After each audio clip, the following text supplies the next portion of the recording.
सबसे पहले आते हैं सूडो के ऊपर। सूडो क्या काम करता है, यहाँ पे मैंने लिखा हुआ है execute a command as the superuser. तो अगर मेरे को कोई भी ऐसा कमांड एग्जीक्यूट करना है जिसके प्रिविलेजेस जो है ये सिर्फ सुपर यूजर के पास है। सुपर यूजर कौन होता है, रूट होता है। तो ऐसी कुछ कमांड्स हैं जो नॉर्मल यूजर्स को एक्सेस नहीं है करने का, या परमिशन नहीं दी गई है कुछ कमांड्स को एक्सेस करने का, या किसी कमांड को एग्जीक्यूट कर पाए किसी दूसरे यूजर के ऊपर। तो ऐसे कुछ कमांड्स हैं जिसके लिए हम लोग को एलिवेटेड प्रिविलेजेस की जरूरत पड़ती है। अगर मुझे वो चीज करनी है, एलिवेट करना है अपने प्रिविलेजेस को, तो उसके लिए एक कमांड है जो कि है sudo। चलिए इसको एग्जांपल के थ्रू देखते हैं। अगर मैं ट्राई करूं पासवर्ड को चेंज करने का रूट के, आप लोगों ने भी ट्राई किया होगा पिछली बार, तो ये नहीं होगा। ये मेरे को बताएगा पासवर्ड रूट में नॉट व्यू और modify, you may not view और modify password information for root. Root क्योंकि सिर्फ सबसे टॉप यूजर जो होता है वो रूट है, रूट होता है लिनक्स में सबसे हाईएस्ट प्रिविलेजेस वाला। ठीक। तो अगर मैं उसका पासवर्ड चेंज कर पा रहा हूँ तब तो ये गलत बात हो गई, गलत चीज हो गई ना। मैं एज अ नॉर्मल यूजर किसी और यूजर का पासवर्ड नहीं चेंज करना चाहिए मुझे, इसकी परमिशन नहीं होनी चाहिए। तो ये अच्छी बात है, ये अच्छी चीज है, अच्छी सिक्योरिटी मेथोडोलॉजी है इनकी कि a normal user cannot change the password of any another user who has more privileges than him or her। तो अगर मुझे यही चीज करनी है तो मुझे sudo के साथ में पासवर्ड को लिखना पड़ेगा, sudo password root। तो अब मेरे से क्या बोलेगा, अभी बोल रहा है न्यू पासवर्ड। पर अगर मैं इसमें क्या होता है, कैशे होती है एक एग्जिट।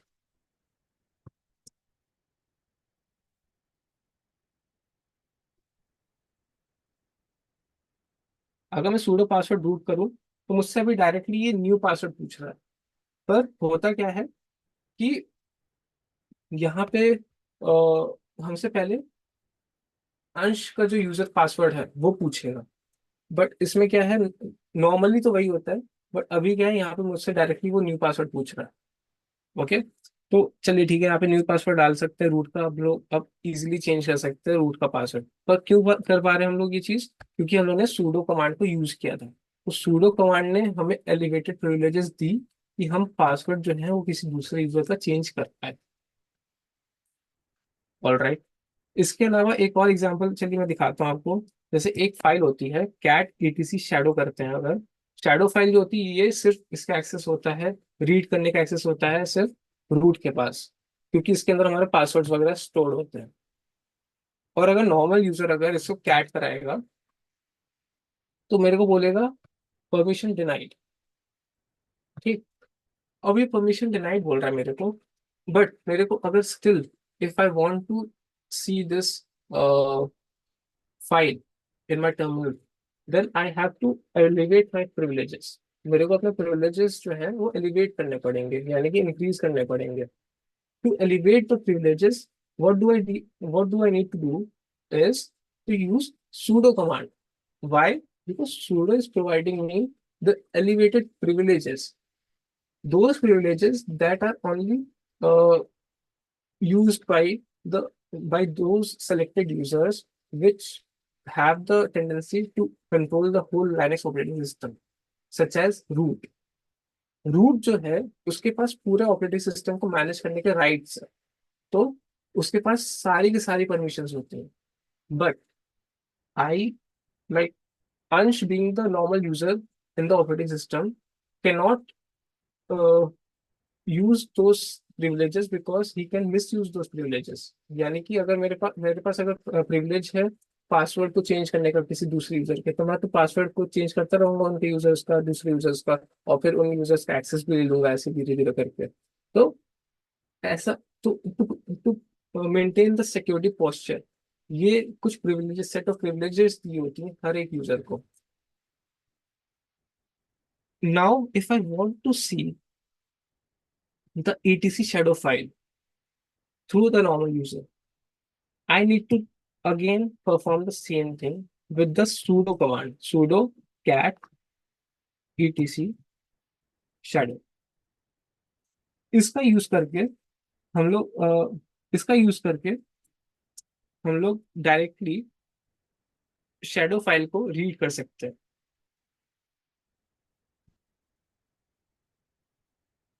अगेन जो सूडो है, सूडो एक ग्रुप है, ठीक है। वही लोग सूडो कमांड को यूज कर सकते हैं जो उस ग्रुप के अंदर एडेड है पहले से। तो अंश जो है बाय डिफॉल्ट वो उस सूडो ग्रुप में एडेड है पहले से ही। तो इसीलिए अंश जो है वो सूडो कमांड को एक्सेस कर पा रहा है। बट कई यूजर्स ऐसे होते हैं जो सूडो ग्रुप में नहीं होते, तो वो सूडो कमांड को भी एक्सेस नहीं कर पाते। तो ये अलग लेवल ऑफ सिक्योरिटी है कि अगर मैं चाहता हूँ कि कुछ यूजर्स जो है वो सूडो कमांड को भी यूज ना कर पाए, अपनी प्रिविलेजेस को एलिवेट ना कर पाए, तो उस केस में मैं उन यूजर्स को सूडो की ग्रुप से हटा दूंगा। ठीक, ऑल राइट। तो ये होता है हमारा जो कॉन्सेप्ट था रिगार्डिंग सूडो। इसके अलावा हमारा जो दूसरा कॉन्सेप्ट आता है वो है सी एच मॉड का। सी एच मॉड जो है कमांड, सी एच मॉड जो कमांड है ये होता है फाइल की परमिशंस को चेंज करने का। तो अगर मेरे को अगर फाइल की परमिशंस चेंज करनी है, डायरेक्टरी की परमिशंस चेंज करनी है, तो वो मैं सी एच मॉड के थ्रू करूँ। कैसे करेंगे चलिए आप देखते हैं यहाँ पे कैसे करते हैं। क्लियर करते हैं स्क्रीन को, क्लियर करते हैं स्क्रीन को। देन मॉड्यूल 1 में हम लोग ने एक फाइल बनाई थी टेस्ट के नाम से। ये टेस्ट की फाइल जो है मैंने सीपी कमांड के थ्रू मैं इसको कॉपी कर देता हूँ रूट डायरेक्टरी में। और यहाँ पे अगर मैं ls करूँ, cd रूट डायरेक्टरी ls, यहाँ पे मेरे को टेस्ट करके एक फाइल मिल जाएगी। ये टेस्ट की जो फाइल है, ये टेस्ट की फाइल मैं ट्राई करता हूँ एक्सेस करने का भी। Cat test, cat test. अब ये जो टेस्ट फाइल है मेरे को इजीली रीडेबल हो गई।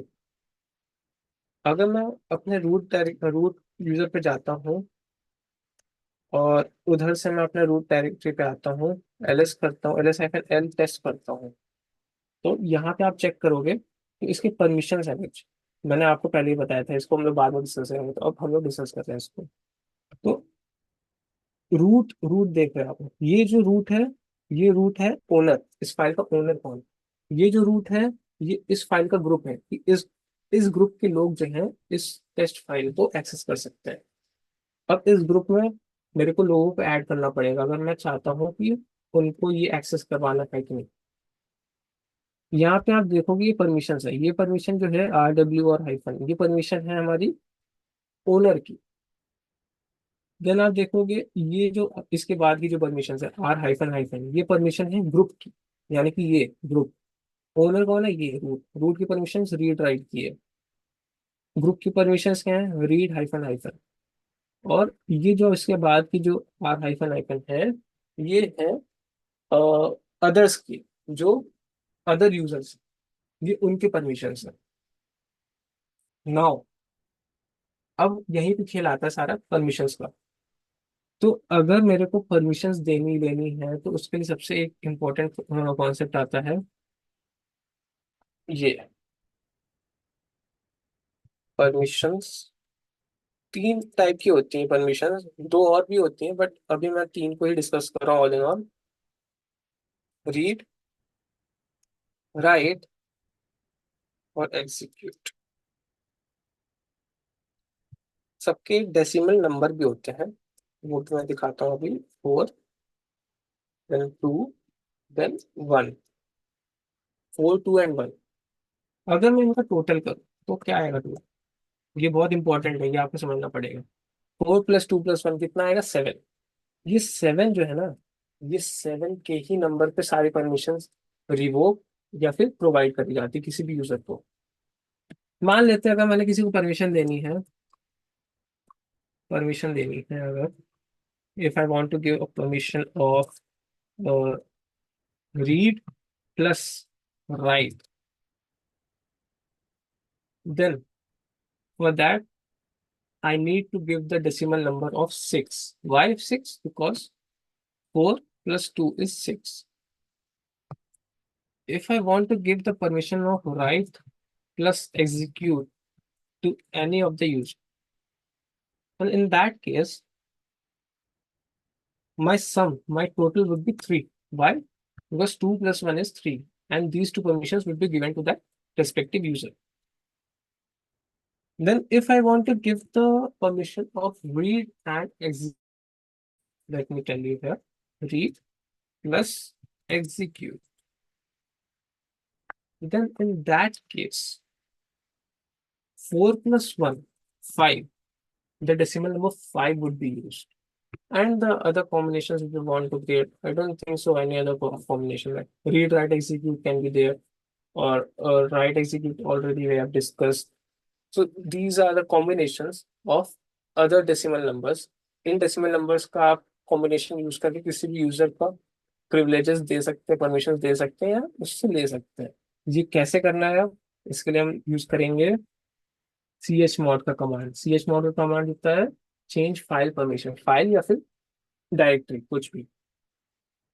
तो अगर मैंने यहाँ पे टेस्ट के लिए या ch mod देखना, यहाँ पे तीन तीन परमिशंस होती हैं. एक ओनर की होती परमिशन, एक होती ग्रुप की, और एक होती है अदर यूजर्स की. ठीक. तो मैंने बोला नहीं, मेरे को जो ओनर है उसको सारी प्रिविलेजेस देनी है. सारी प्रिविलेजेस यानी कि रीड राइट एग्जीक्यूट यानी कि 7. और ग्रुप को मैं चाहता हूँ कि एक भी परमिशन ना दूं, तो मैंने किया 0. एक भी परमिशन नहीं दी. और फिर मैंने बोला कि जो अदर यूजर्स हैं उनको भी कोई परमिशन नहीं देने मुझे, तो उनको भी मैंने 0 दे दिया. तो ये हो गया ओनर, ये हो गया ग्रुप, ये हो गया अदर यूजर. ये 3 परमिशन हो गई यहाँ पे. किसको देनी है मुझे, किस फाइल को देनी है, टेस्ट फाइल को देनी है. चेंज हो गया. ls-n टेस्ट करेंगे, देखो ओनर को सारी परमिशन मिल गई हैं, जो ग्रुप है उसको एक भी नहीं मिली है, और जो यूजर है नॉर्मल यूजर उसको भी एक भी नहीं मिली. तो अगर मैं फिर से कैट करने का ट्राई करूं, टेस्ट को कैट टेस्ट करूं, तो अब मेरे मेरे को बोलेगा परमिशन डिनाइड. परमिशन डिनाइड बोल दिया. अगर मैं यहाँ बोलूँ sudo कैट टेस्ट कर दूं, तो मेरे को यहाँ पे कैट करके दे दिया. पर क्यों दिया, क्योंकि मैंने sudo यूज किया. मैंने अपनी जो प्रिविलेजेस थी वो एलिवेट करी. बट अगर sudo का भी एक्सेस नहीं होता, तो इन दैट केस मुझे ये बार बार यही परमिशन डिनाइड ही देता. पर मैंने बोला नहीं, जो अदर यूजर्स हैं उनको मैं सिर्फ रीड करने का एक्सेस दे दूं. रीड करने का एक्सेस दे दो. रीड का क्या होता है, 4 होता है. तो 704. अब पहले सेकंड करूँ अगर इस पे, तो यहाँ पे देखो ये ओनर का हुआ रीड राइट एग्जीक्यूट सारी 7. ये ग्रुप का एक भी नहीं दिया मैंने, और अदर यूजर्स को मैंने रीड का दे दिया परमिशन, और राइट और एग्जीक्यूट का नहीं दिया. तो अब मैं अगर कैट टेस्ट फिर से करूँ तो मैं कर सकता हूँ, क्योंकि मेरे पास परमिशन है. बट अगर मैंने वो इसको ट्राई किया राइट करने का, कैट टेस्ट राइट कर सकते हैं इससे हम लोग ना, तो यहाँ पे मेरे को बोलेगा परमिशन डिनाइड. क्यों परमिशन डिनाइड, क्योंकि मेरे पास राइट का एक्सेस नहीं है. पर अगर फिर से रूट ने क्या किया, रूट ने बोला कि नहीं, रीड और राइट का भी एक्सेस दे देते हैं जो अदर यूजर्स हैं, तो वो क्या करेगा, 4 + 2 विच इज 6, 706. एंटर मारा, ls-l टेस्ट. तो यहाँ पे देखो अदर्स को रीड और राइट का एक्सेस मिल गया एग्जीक्यूट करने के.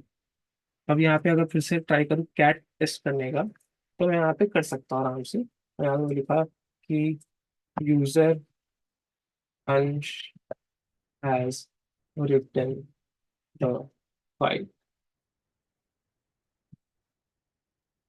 ls-l टेस्ट और कैट टेस्ट. तो देखो अब मैंने सिर्फ सिंगल रिडायरेक्शन ऑपरेटर यूज किया, इसलिए वो जो फाइल थी वो ओवरराइट हो गई पूरी.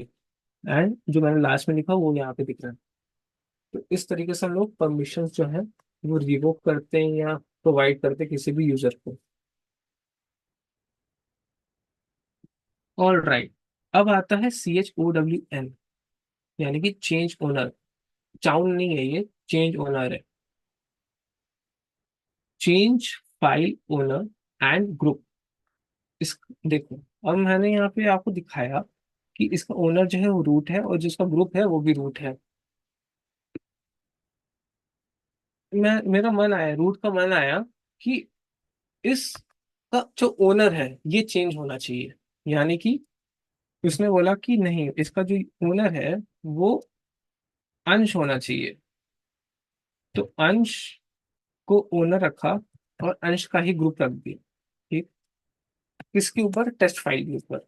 अब उसने अगर ls-l टेस्ट किया, तो यहाँ पे आप चेक करो, अंश और अंश आ गया, अंश और अंश आ गया।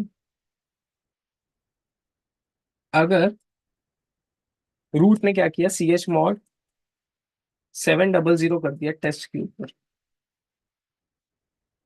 अदर यूजर्स कुछ भी नहीं कर सकते हैं। सिर्फ और सिर्फ ओनर ही रीड और राइट पर एग्जीक्यूट कर सकते हैं। और अगर मैं अब यहाँ पे कैट टेस्ट कराऊं, कैट टेस्ट कराऊं, तो कैट टेस्ट हो जाएगा। क्यों? क्योंकि अंश जो है वो ओनर है फाइल का। ठीक। वो फाइल को रीड कर सकता है। वो अदर यूजर नहीं है, वो अब ओनर है फाइल का, इसीलिए वो रीड कर सकता है। अब अगर मेरे को रूट का जो रूट का मन किया कि नहीं, जो ग्रुप है वो होना चाहिए रूट, तो वो क्या करेगा? देखो, कोलन से सेपरेटेड है। कोलन के पहले यूजर आता है, और कोलन के बाद में ग्रुप आता है, जो हम लोग को फाइल के ऊपर या डायरेक्टरी पर करना है। पहले -l टेस्ट करा, तो यहाँ पे रूट आ गया ग्रुप में। ऐसे ही यहाँ पे रूट कर सकते हैं, और यहाँ पे अंश कर सकते हैं ग्रुप में। तो अब ओनर कौन है? इसका रूट है, और यहाँ पे ग्रुप में अंश है। तो अब देखो यहाँ पे अब कैच क्या है, RWX जो है वो ओनर के ऊपर है, तो यानी कि रूट जो है वो रीड और राइट और एग्जीक्यूट कर सकता है। पर पर यहाँ पे क्या है, यहाँ पे जो ग्रुप है, ग्रुप के पास एक भी परमिशन नहीं दी है। भले ही अंश ग्रुप जो है, जो अंश का ग्रुप है वो इसको मिला हुआ है टेस्ट को, पर देखते हैं क्या वो अंश जो है इसको टेस्ट को कैट करा सकता है? नहीं करा सकता है। क्यों? क्योंकि ग्रुप जो है उसको रीड करने का एक्सेस ही नहीं है। अगर मैं chmod से यहाँ पे रीड का परमिशन दे दूँ इसको, ग्रुप को, ठीक। अब मैं अगर इसको जाऊँ और यहाँ पे कैट टेस्ट कराऊँ, हाँ, कैट टेस्ट कराऊँ, तो मैं इसको रीड कर सकता हूँ। क्यों? क्योंकि अंश ग्रुप का जो मेंबर है वो इसको रीड कर सकता है। क्यों कर सकता है? क्योंकि अभी अभी जस्ट मैंने इसको रीड का एक्सेस दिया था, यहाँ 740 से। ये हो गया हमारा ओनर और ग्रुप के रिलेशनशिप किसी एक यूजर के रेस्पेक्ट में। अब आता है हमारा PS। PS यानी कि report a snapshot of the current processes. अगर मेरे को चेक करना है कि मेरे जो ऑपरेटिंग सिस्टम में कौन कौन से सर्विसेज, कौन कौन से बैकएंड प्रोसेसेस चल रहे, तो उसके लिए मैं क्या करूंगा, PS करके एंटर। तो यहाँ पे मेरे को बैकएंड की जितने भी प्रोसेसेस थी इसके रिलेटेड, ये TTY क्या है? TTY है टर्मिनल, टर्मिनल 1 पे जो भी प्रोसेसेस चल रहे हैं, जैसे ZSH चल रहा है और PS चल रहा था, ये उसका है, इसके रिलेटेड है। पर अगर मेरे को समझना है कि ये PS करता क्या है, कैसे करता है, जो भी मॉडिफिकेशंस करने का मेरे को कमांड में, तो कैसे कर सकते हैं, तो उसके लिए हम लोग अगेन मैन पेज है इसका, मैन पेज के थ्रू हम लोग PS कर सकते हैं, देख सकते हैं। देन इसके अंदर आप चेक कर सकते हो इसके वेरियस जो ऑप्शंस वगैरह है, पूरा एक्सेस पढ़ सकते हो। अगर मेरे को सारी की सारी सर्विसेज और प्रोसेसेस चेक करनी है, तो इसमें सबसे मोस्ट कॉमन ऑप्शन है PS-AUX। आप चेक कर सकते हो क्या करता है -AUX in the man page. तो यहाँ पे मेरे को सारी की सारी प्रोसेसेस और सर्विसेज जो है वो लिस्ट करके दे देगा। ये सारी की सारी प्रोसेसेस चल रही है, उसका PID क्या है वो भी दे देगा, कमांड, स्टार्ट टाइम, कौन सी टर्मिनल पे चल रहा है, वो सब दे देगा आपको। ये काम होता है पीएस का। पर अगर गलती से, मतलब बहुत रेयर चांस होता है लाइनेक्स कभी हैंग हो, कभी अगर लाइनेक्स हैंग हो जाए, ठीक है, किसी एक पर्टिकुलर सर्विस की वजह से, और वो सर्विस, कोई एक सर्विस हैंग हो जाए, नॉट होल लाइनेक्स, अगर कोई एक पर्टिकुलर सर्विस हैंग हैंग हो जाए, then in that case, how you can make it like, how you can get that service revoked, क्योंकि वो सर्विस तो हैंग हो गई, डेडलॉक में चली गई है। इन दैट केस हम लोग किल का यूज करते हैं, किल टू टर्मिनेट दैट प्रोसेस। किल को अगर हम लोग को यूज करना है तो किल -9, यहाँ पे हम लोग प्रोसेस का आईडी देते हैं। जैसे प्रोसेस आईडी ये है तो control shift C, control shift V paste किया, ये प्रोसेस आईडी अब किल हो जाएगी अगर मैंने इसको एंटर किया। तो मेरे को पता नहीं है इसको, अगर मैंने किल किया तो will it harm my Linux shell और नॉट, तो इसीलिए मैं यहाँ पे एंटर नहीं कर रहा। पर इस तरीके से आप किसी भी प्रोसेस को किल कर सकते हो यूजिंग दिस -9 कमांड। ये हमारा पूरा का पूरा जो कॉन्सेप्ट था। अब like we have ended our manage user permissions and processes, ये वाला जो सेक्शन था ये भी कंप्लीट हो गया।